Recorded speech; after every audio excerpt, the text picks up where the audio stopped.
Hi guys, ngayon ay maaga ako umalis kasi may nag-sponsor naman sa ating vlog. Pinabili ako ng manok para kakatayin. So, ngayon maaga ako aalis ngayon para bibili ng manok. Medyo malayo yung bilihan ng manok dito sa amin. Yan. Broiler yung yung request. Marami akong native na manok pero broiler yung gusto na kakatayin. So, dumaan muna ako dito sa tindahan guys kasi magkakape. Hindi pa ako nakapagkape. Maya-maya bibilin ako ng manok.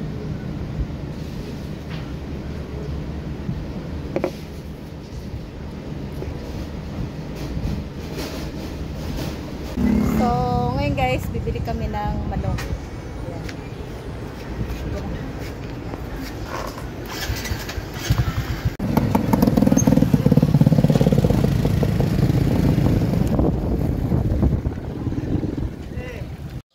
Papasok muna ako dito dahil bibili ako ng paper plate at mga baso. Dahil ang nag-sponsor ng manok na pinapakatay sa akin ay sabay-sabing ang manok na kakatayin ko ay ipapakain ko sa mga bata. Lahat ng mga bata dito sa amin ay papakainin ko sila.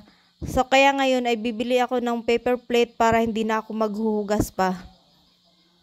Sobrang bait niya, ayaw na niya magpamensyon ng pangalan niya kasi ang mahalaga daw masaya siya na nag-share ng blessing sa mga bata at masaya silang kumain. Uunahin ko daw ang mga bata bago ang mga matatanda na kasi ang priority daw ang mga bata. Para hindi na ako maghuhugas. Ito.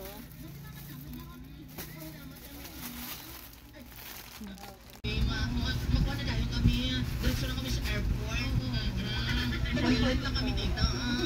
Alin diri pa Singapore. Sige. At nandito na kami para bibili na ng mga manok. Ari gang. Ari na.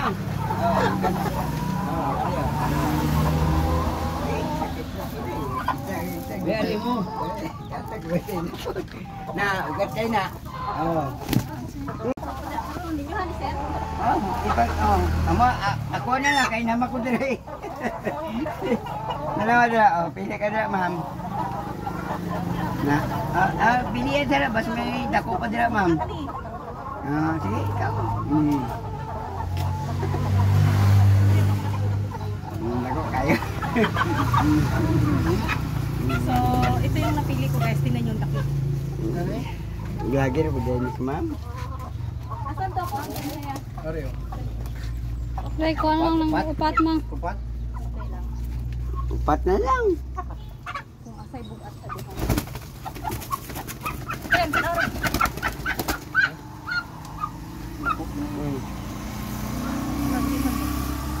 Kasi na imo kamot. Dili man timbangan akong kamot ba? Di lang dako. Ara no. Baba na ka. Itlog.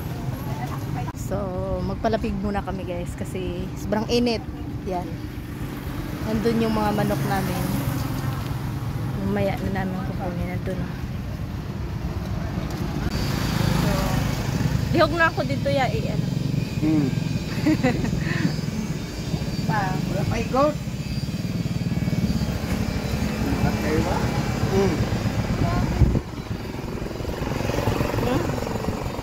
Nagpok na tiksi.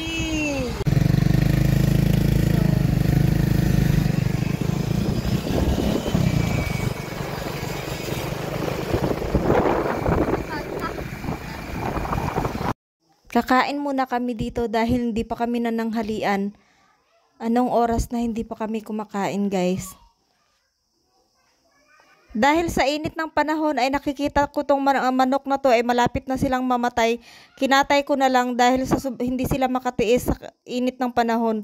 So ayan guys, kinatay ko na sila dito. Sa bahay ko na sana sila kakatayin, kaya lang nanghihina na sila, kaya kinatay ko na sila dito na lang.